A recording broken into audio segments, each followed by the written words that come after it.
L'information de 23 heures sur RTI1. Madame, monsieur, bonsoir. Les titres sommaires de ce journal. Ouverture à Abidjan de la 8e édition de l'Africa CEO Forum, la 10e édition. La souveraineté, la croissance verte et la transformation industrielle sont au cœur de ce grand rendez-vous d'affaires. La cérémonie d'ouverture a vu la présence des acteurs du secteur privé et de plusieurs chefs d'État, dont le président ivoirien Alassane Ouattara. Les opportunités d'affaires et les réformes qui améliorent le climat des affaires en Côte d'Ivoire font l'objet d'une présentation par le vice-président au cours d'un déjeuner qui réunissait les investisseurs présents à l'Africa CEO Forum édition 2022. Et nous parlerons aussi dans ce journal de la visite du ministre ivoirien de la Défense en Côte d'Ivoire. Téné Birahima Ouattara a été reçu par le ministre des Armées pour parler de coopération autour des défis de défense de la Côte d'Ivoire. Bienvenue dans ce 23 heures. La communauté Africa CEO Forum a ouvert l'édition 2022 de ce forum d'affaires ce jour à Abidjan. Présidant la cérémonie d'ouverture, le chef de l'État ivoirien Alassane Ouattara a présenté la vision 2030 de la Côte d'Ivoire aux investisseurs et entrepreneurs réunis. C'est une ambition de construire un intérêt mutuel entre le secteur public et privé pour créer des emplois pour la jeunesse et également la croissance des économies. L'événement a pour thème souveraineté, croissance verte et transformation industrielle, les nouvelles routes de la prospérité africaine. Suivons le résumé de l'ouverture avec Jérôme Kofi Abola. Hôtel Sofitel Ivoire ce lundi, l'ambiance y régnant est d'un caractère tout à fait particulier. Il marque le lancement de la 8e édition du Africa CEO Forum. Plus que jamais, le secteur privé doit être le moteur des stratégies de développement. Il sera l'élément essentiel pour que la croissance ne soit pas simplement rythmée par l'évolution du prix des matières premières. Il nous faut des entreprises capables d'être compétitives sur le marché extérieur et de produire en masse. Cérémonie présidée par le président Alassane Ouattara. Souveraineté, croissance verte et transformation industrielle, les nouvelles routes de la prospérité africaine. C'est le thème choisi à la faveur de cette rencontre au sommet. Thème que le président Alassane Ouattara ne manque pas de saluer, vu qu'il cadre avec toutes les démarches pour faire face aux préoccupations du moment et surtout en rapport avec la réalisation des grands chantiers qui visent à assurer le développement de la Côte d'Ivoire. Le thème de cette édition est en ligne avec les principaux défis auxquels nous sommes confrontés ici en Afrique. Donc ce thème permet également d'insister sur le rôle moteur que doit jouer le secteur privé dans le développement de l'Afrique à travers notamment la production et la transformation locale de nos produits de première nécessité.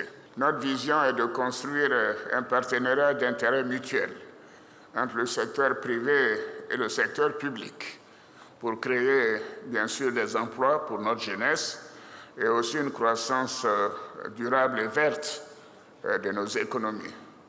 Et à cet égard, la Côte d'Ivoire a lancé un nouveau plan national de développement 2021-2025 d'environ 100 milliards de dollars, dont les 3/4 sont attendus du secteur privé. Et nous avons également adopté à l'occasion de la COP 15 le Abidjan Legacy Programme, qui est un programme de restauration des terres d'une valeur de 2,5 milliards de dollars sur 5 ans. Car en 60 ans d'indépendance, le couvert forestier en Côte d'Ivoire a été diminué de 80%. Donc il faut essayer d'améliorer le couvert forestier dans les années à venir, pour nous-mêmes, mais également pour l'humanité. Je souhaite donc que ce forum constitue une plateforme privilégiée pour vous, les décideurs du secteur privé et public, en vue de faire des propositions concrètes et nouer des partenariats pour profiter des opportunités avec la mise en œuvre de la zone de libre-échange internationale, la ZLECAf, et ce grand marché africain intégré de plus de 1,2 milliard d'habitants, et ce marché qui atteindra le double, 2,5 milliards d'habitants en 2050. Le premier panel qui a suivi l'ouverture des travaux a vu la participation du président ghanéen Nana Akufo-Addo, qui s'est félicité de la convergence de vues en ce qui concerne la politique de développement prônée par les autorités ivoiriennes. C'est le deuxième sommet de Africa CEO Forum qui se tient sur le sol ivoirien après la session qui s'est déroulée en mars 2016. Voilà, c'est donc la 8e édition de l'Africa CEO Forum, un événement lancé il y a 10 ans, en 2012, un rendez-vous incontournable pour les chefs d'entreprise, les startups et les décideurs et des personnalités du monde des affaires. Le chef de l'État a rencontré en marge de ce forum des partenariats techniques, investissements, inflation, renforcement de la stabilité de l'économie et le rôle de leadership de la Côte d'Ivoire dans la région. Voilà en gros les points abordés au cours de ces audiences que rapporte Jérôme Kofi Aboula. Elles sont au nombre de 4 personnalités qui, en marge du 8e sommet de Africa CEO Forum, ont tour à tour été reçues ce lundi par le président de la République, Alassane Ouattara. C'est avec Maktar Diop, directeur général de la SFI, que le chef de l'État a ouvert cette série d'échanges. Ce fut un échange avec son Excellence le président de la République pour faire le point sur la coopération entre la Côte d'Ivoire et la SFI. Nous avons une coopération qui est très importante dans plusieurs domaines, dans le domaine du secteur bancaire et du secteur financier. Dans le secteur agricole, nous sommes en train de financer un certain nombre d'entreprises, aussi bien locales qu'internationales. Et donc nous avons discuté des priorités que le gouvernement avait, notamment dans le secteur du logement. Donc nous allons poursuivre tous ces dossiers et nous comptons augmenter de manière significative nos engagements en Côte d'Ivoire. Succédant au directeur général de la SFI, le vice-ministre du Commerce des États-Unis a aussi échangé avec le président de la République, Alassane Ouattara. Les relations bilatérales, notamment dans le domaine commercial, ont été évoquées. We also discussed the need to find ways to ease the challenges. Nous avons parlé des défis mondiaux concernant l'insécurité alimentaire, l'inflation, le prix du carburant, l'alimentation. Nous avons parlé du rôle de leadership de la Côte d'Ivoire dans la région. C'est un modèle et un pôle de stabilité. Et nous avons parlé de notre engagement conjoint à œuvrer davantage pour renforcer la stabilité dans toute cette région. Avec la présidente du groupe Air France KLM, également reçue par le président Alassane Ouattara, l'accent a été mis sur un partenariat gagnant-gagnant. C'était le bon moment, une opportunité pour rappeler nos liens très anciens et surtout notre intention de développer notre activité en Côte d'Ivoire. Nous avons un partenariat ancien déjà avec Air Côte d'Ivoire. Nous souhaitons le développer et nous souhaitions aussi avoir l'avis du président sur les développements possibles. Même ambiance quand la présidente directrice générale de RAS Ivoire et le président de la République, Alassane Ouattara, se sont rencontrés. Il s'agissait essentiellement de faire le point des investissements du groupe RAS en Côte d'Ivoire.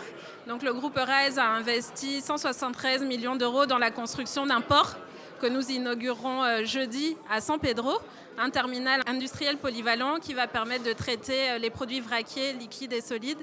Nous avons également parlé donc de la suite de l'ambition du groupe RAS d'accompagner la vision du gouvernement, du président de la République, notamment en termes d'industrialisation pour la création d'emplois et de valeur ajoutée dans le pays. Ces personnalités, après avoir rencontré le président de la République, Alassane Ouattara, ont toutes marqué leur intérêt à cette 8e édition de Africa CEO Forum par leur présence à Abidjan parmi plus de 1500 participants.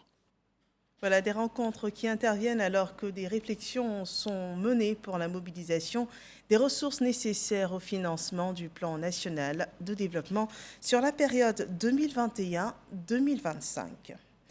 À ce forum participent des chefs d'État. La cérémonie d'ouverture a été faite en présence du président ghanéen Nana Akufo-Addo et cet après-midi sont arrivés à Abidjan les présidents des républiques du Niger et de la Mauritanie, Mohamed Bazoum et Mohamed Ould Ghazouani. Ils ont été accueillis par le ministre conseiller spécial du président de la République, Ali Koulibaly. Ils prendront part demain mardi à la suite des travaux du Africa CEO Forum.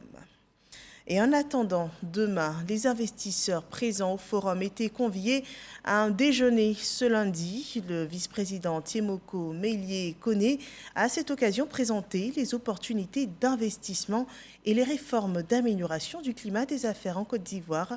On en parle avec Awa Touré. Le vice-président de la République, Tiemoko Meïlie-Kone, au déjeuner dédié aux investisseurs de Africa CEO Forum, édition 2022, a salué l'ensemble des participants et plus particulièrement Amir Ben Yamed, le président du CEO Forum, qui a su faire de cet événement un rendez-vous de référence internationale.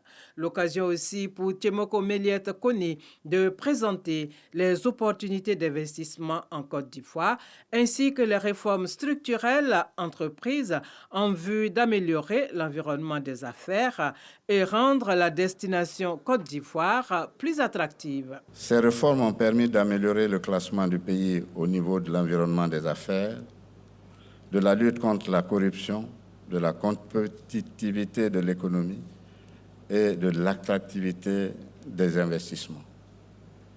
Notre pays travaille également à maintenir cette dynamique à travers notamment la digitalisation des procédures administratives, la création d'infrastructures industrielles de transformation locale de nos produits dans les zones de production de ces produits. Il est bon aussi de mentionner que le gouvernement, à l'écoute du secteur privé, a pris des mesures complémentaires visant à améliorer d'abord la fluidité de l'efficacité de la chaîne de dépenses publiques, et c'est important de le souligner, de réduire les délais de paiement aux entreprises et améliorer la sécurité juridique et judiciaire. Enfin, amplifier la lutte contre la corruption et la fraude et surtout, enfin, renforcer la compétitivité de notre système fiscal. Le vice-président de la République a par ailleurs indiqué qu'il existe aussi d'énormes potentialités dans le secteur du vivrier avec une forte demande au niveau national et sous-régional pour un marché de 300 millions de consommateurs dans l'espace CEDEAO. La Côte d'Ivoire se projette vers la modernité et la prospérité à la vitesse que seules connaissent les révolutions. Il ne s'agit plus là de l'espoir d'une nation, mais d'un grand programme bien concret d'action, disait ce matin le Premier ministre au cours du panel Investir en Côte d'Ivoire. Patrick Hachi a aussi présenté les opportunités d'investissement dans le pays au cours d'échanges à la primature avec une importante délégation d'hommes d'affaires américains. Alexis Ouedraogo pour le compte-rendu. À ce rendez-vous du secteur privé africain, le gouvernement ivoirien est au contact des investisseurs. Face à eux, tour à tour, ministre de l'Agriculture, de la Santé, du Tourisme et de la Construction et du Logement présente les opportunités d'investissement dans ces différents secteurs. Invité au pupitre, Patrick Hachi présente l'impact des réformes mises en œuvre pour améliorer l'environnement des affaires. Grâce à ses infrastructures de qualité, à son climat de paix intérieure, à sa sécurité juridique réelle, à sa législation fiscale compétitive pour les investisseurs, la Côte d'Ivoire est aujourd'hui la porte d'entrée naturelle vers deux marchés les plus prometteurs. D'une part, l'Union économique et monétaire ouest-africaine, qui compte 130 millions d'habitants et de consommateurs, naturellement, partageant une monnaie unique et stable arrimée à l'euro. Et deuxièmement, la communauté économique des États de l'Afrique de l'Ouest, la CEDEAO, avec ses 400 millions d'habitants, qui sera l'une des zones les plus dynamiques de la ZLECAf. Et le pays veut aller plus loin, notamment sur les points de la transformation de ses produits agricoles. Nous devons transformer bien plus, exporter bien plus de produits semi-finis pour créer, en fin de compte, bien plus d'emplois et de richesses ici, pour une jeunesse qui ne cesse de croître et veut s'insérer. C'est pour cela que nous voulons réaliser 100% de première transformation d'ici 2030 sur notre production de cacao. En y parvenant, et en captant ainsi autour de 25% de la valeur ajoutée mondiale d'ici 10 ans, cela générerait un revenu supplémentaire de plus de 45 milliards de dollars par rapport à 2020, soit l'équivalent de près de 75% de notre PIB en 2030. Cette économie ivoirienne veut demain être un hub majeur du continent africain. Ce hub, je veux vous inviter à le plébisciter, à le rejoindre pour participer à son dynamisme, à ses projets d'envergure, à sa soif d'avenir et de progrès. Des échanges qui se sont poursuivis à la mi-journée à la primature, où le Premier ministre a eu une séance de travail avec une importante délégation d'hommes d'affaires américains, conduite par l'honorable Don Graves, vice-ministre au commerce américain. Une rencontre qui vient concrétiser la volonté des deux pays de renforcer leur collaboration, 3 mois après le séjour du chef du gouvernement à Washington. Voilà donc construire des partenariats performants et gagnant-gagnant, une instruction qui porte déjà ses fruits à la fin de cette première journée. 3 établissements bancaires obtiennent de la Proparco 6 garanties de portefeuille pour un montant de 19 milliards de francs CFA pour le financement des PME ivoiriennes. Jean-Luc Bangbo. C'est à la résidence de France en Côte d'Ivoire que Proparco, filiale du groupe Agence française de développement dédiée au secteur privé, a octroyé cette garantie à ces 3 institutions financières. Un engagement envers l'entrepreneuriat ivoirien qui se traduit par un financement de plus de 19 milliards de francs CFA. Ces garanties de portefeuille sont permises aujourd'hui grâce à la mobilisation et au soutien du gouvernement français au travers de l'initiative Choose Africa et également au travers de la mobilisation de fonds délégués de l'Union européenne qui, depuis quelques années, s'est engagée très volontairement en faveur du soutien du secteur privé en Afrique. Les 3 institutions financières occupent depuis de nombreuses années une place centrale dans le financement de l'entrepreneuriat en Côte d'Ivoire. Des partenaires historiques de Proparco qui renforcent ainsi leurs activités de prêt aux PME et aux très petites et moyennes entreprises ivoiriennes. Ce que va permettre cette garantie-là, ça va permettre à l'institution financière de prendre plus de risques et de financer des gens qu'elle n'aurait pas financés en temps normal ou de donner des montants plus élevés par rapport à ce qu'elle aurait donné en temps normal. Nous sommes très engagés et des outils comme ceux que Proparco nous offre ici sont des outils qui nous permettent justement d'avoir cette dynamique et d'accompagner les PME ivoiriennes dans leur développement. On a un partenaire qui s'engage justement à nous aider dans la logique de la couverture du risque, ne serait-ce que partiellement, mais entre 50 et 80%, convenez avec moi que c'est significatif. Donc l'apport de Proparco à travers ce mécanisme-là, c'est d'aider justement au financement de l'économie ivoirienne. Témoin de ces signatures, l'ambassadeur de France en Côte d'Ivoire, Jean-Christophe Béliard, mais également Jean-Marie Aka, président du patronat ivoirien. Il s'est réjoui de ce souffle nouveau, impulsé ainsi au financement du secteur privé.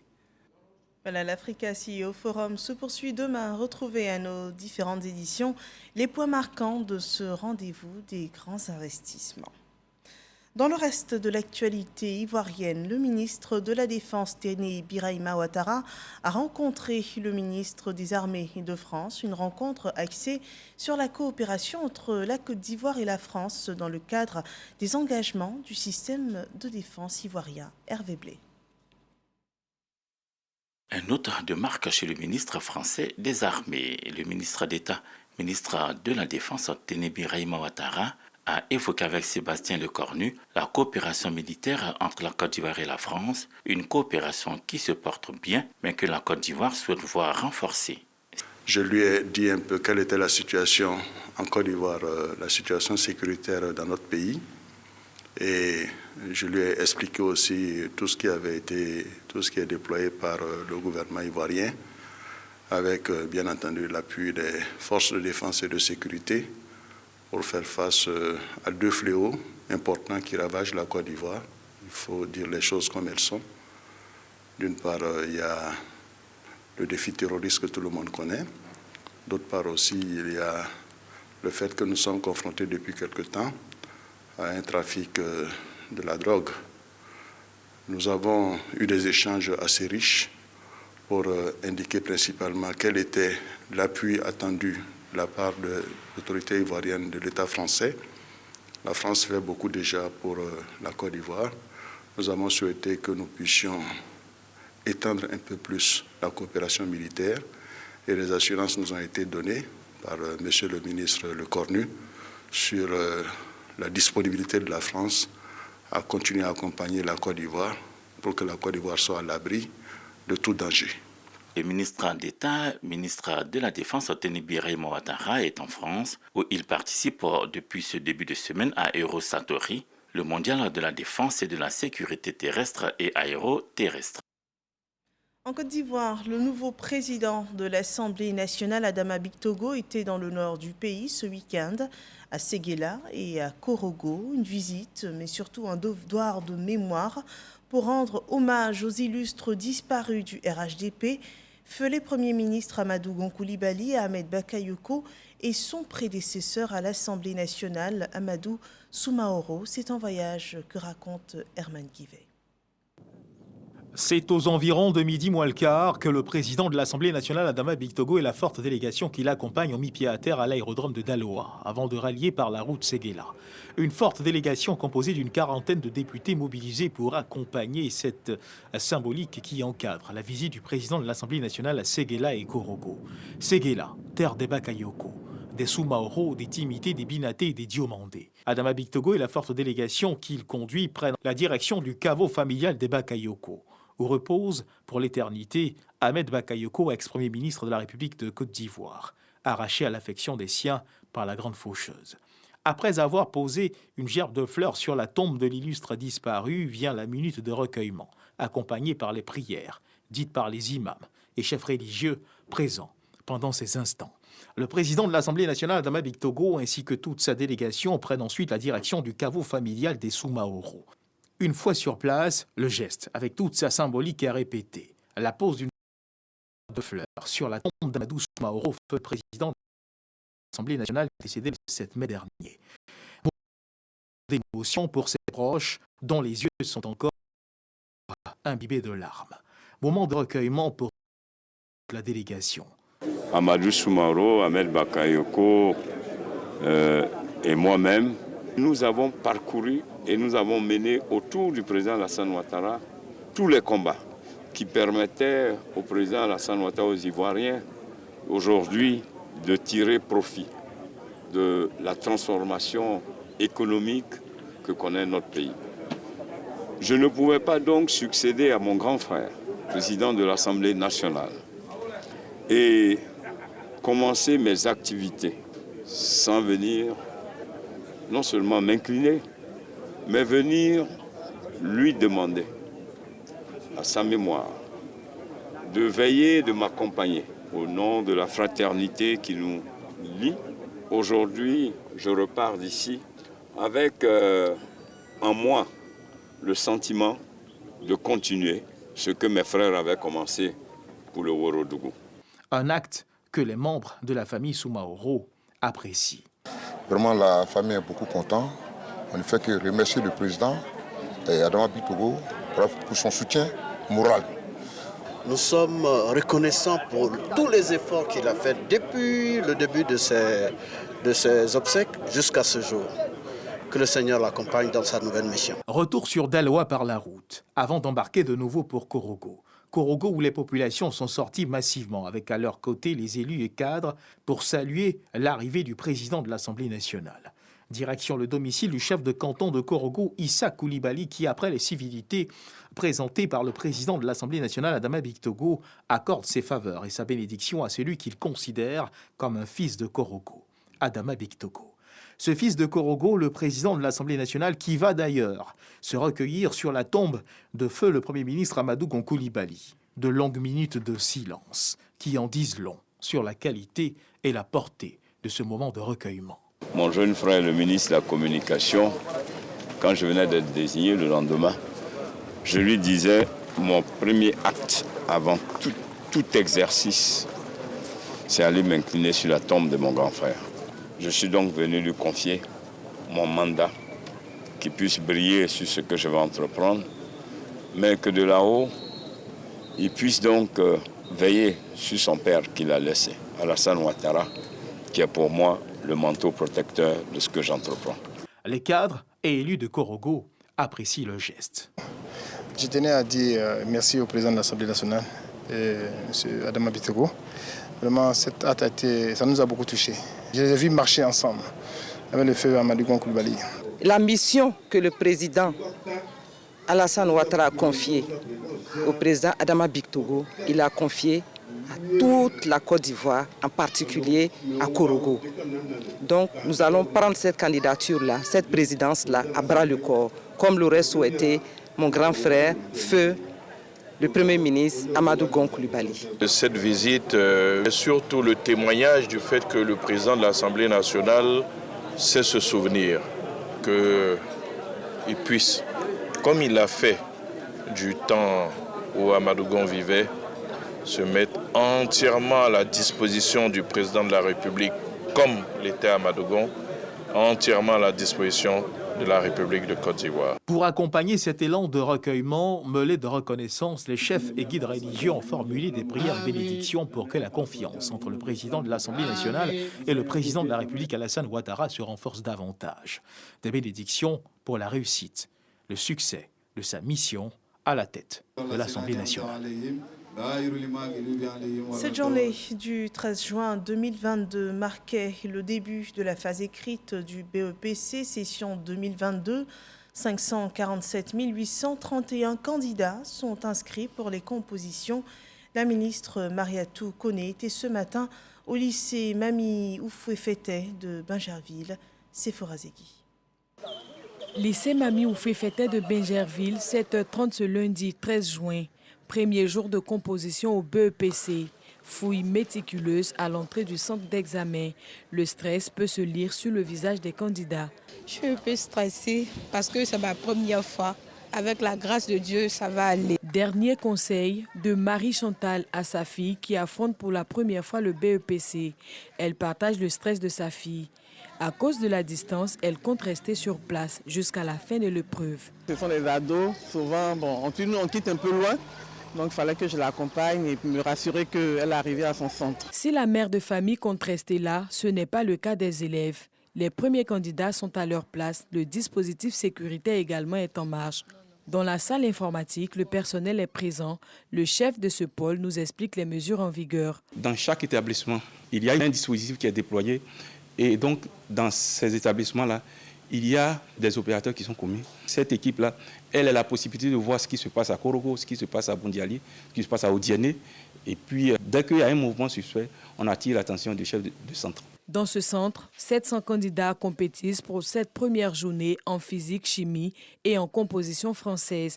Le chef de centre explique les dispositions prises. Nous avons des détecteurs de métaux à l'entrée et donc contrôlons si les enfants n'ont pas de portable. Et ils ne rentrent qu'avec des pochettes transparentes. Pas de sac. Un visiteur et non des moindres, Mariatou Koné, la ministre de l'Éducation nationale et de l'alphabétisation, venue s'imprégner du bon déroulement des épreuves. Mais à son arrivée, un fait marque l'attention. C'est la bûcherie qui a commencé. Donc, comme c'est pas qu'on est en train de le regarder, il est en train de glisser des trucs dans le contrat. Quand c'est comme ça, on a un point focal sur place. Nous l'interpellons pour que le chef de centre ou bien le chef de secrétariat soit également servi. Et ici, c'est à Bobo. Il y a le jeune homme qui avait mis quelque chose. Une chose est sûre, l'accent est mis sur la sécurité afin de lutter contre la tricherie et les moyens sont mis à disposition. Nous voulons vraiment, j'insiste, évaluer les enfants eux-mêmes, ce que les enfants ont appris. Nous voulons la valeur intrinsèque des enfants et non des résultats de tricherie. Quel est le niveau réel de l'enfant de Côte d'Ivoire? Quel est le niveau réel de l'élève de Côte d'Ivoire? C'est ce que nous souhaitons. Et donc, nous encourageons tout le monde à nous aider dans ce sens, à faire en sorte que les résultats soient les résultats sortis des tripes des enfants. Cette année, 547 831 candidats repartis dans 875 centres de composition prennent part à l'examen du BEPC et aux tests d'orientation. Parmi eux, 69 candidats en situation de handicap. L'objectif zéro tricherie pour ces examens. Suivons à présent le point Covid de ce 13 juin.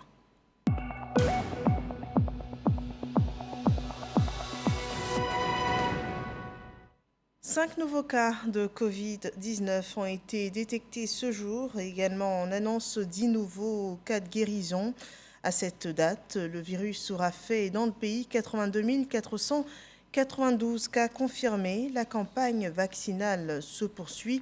14 489 957 doses de vaccins anti-Covid ont été administrées à ce jour en Côte d'Ivoire. Ce 13 juin, la Côte d'Ivoire célébrait officiellement à Beaunois la journée internationale de la biodiversité, la santé de la terre et notre bien-être. Voilà le credo de cette journée dont parle Grace Kando. Le parc Mplousoué de Bonois dans la région du Sud Comoé, superficie 16 hectares, choisi pour la célébration officielle de la Journée internationale de la biodiversité. Le parc est quelque peu délaissé, donc nous avons entrepris de le rénover, de créer une piscine, un espace récréatif et puis une galerie pour que les jeunes puissent exposer leurs arts. Il est dit que dorénavant, dans tout lotissement qui se fera dans la commune, dans la sous-préfecture, 15% de la superficie du lotissement doit être réservée à la végétation, soit à la culture, soit à des forêts. La biodiversité ou la diversité biologique est l'ensemble du vivant et de son habitat. Une cérémonie marquée par une séance de sensibilisation sur l'entretien et la préservation des parcs urbains. Cette célébration est aussi le lieu d'entretenir les garagistes sur les dangers liés à la mauvaise utilisation des huiles usagées. Très souvent, les garages produisent des déchets dangereux liés donc à leur activité et pour lesquels ils n'ont pas conscience. Ils ne connaissent pas donc la portée de la mauvaise gestion de ces déchets-là. Les garagistes désormais devraient disposer dans chaque garage des récipients pour pouvoir recueillir toutes les huiles usagées, les huiles de vidange et les entreposer afin que les entreprises de recyclage puissent venir les récupérer. La célébration de la Journée internationale de la biodiversité s'inscrit dans le cadre de la quinzaine nationale de l'environnement et au ministre Jean-Luc Assy d'expliquer les bienfaits des parcs et réserves. Je voudrais saluer l'ingéniosité de la communauté EIV qui a pris l'initiative de créer un parc en plein cœur de la ville de Bonois. Les parcs ont des effets positifs sur la réduction de l'obésité, de l'embonpoint et de la morbidité. Ils produiraient des bienfaits au chapitre de la santé mentale, réduction des symptômes de dépression, du stress, en plus de procurer un sentiment de bien-être à leurs utilisateurs. Une visite guidée et une opération de planting d'arbres au parc Mplousoué de Bonois ont constitué le point d'orgue de la cérémonie. Dans l'actualité, hors de chez nous, au Burkina Faso, au moins 50 civils sont morts dans une attaque de djihadistes présumés contre le village de Seitanga, dans le nord du Burkina Faso. Un des plus lourds bilans depuis la prise de pouvoir de la junte militaire en janvier dernier. L'attaque a eu lieu dans la nuit du samedi 11 au dimanche 12 juin. A précisé le porte-parole du gouvernement, Seitanga avait déjà été frappé jeudi dernier par une attaque djihadiste qui avait tué 11 gendarmes. L'armée burkinabé avait annoncé avoir tué une quarantaine de djihadistes à la suite de cette attaque. Selon les organisations humanitaires dans le nord du pays, 3000 personnes ont été recueillies dans des villes voisines depuis dimanche après avoir fui Seitanga. Voilà, ce point referme ce journal. Merci de nous avoir suivis.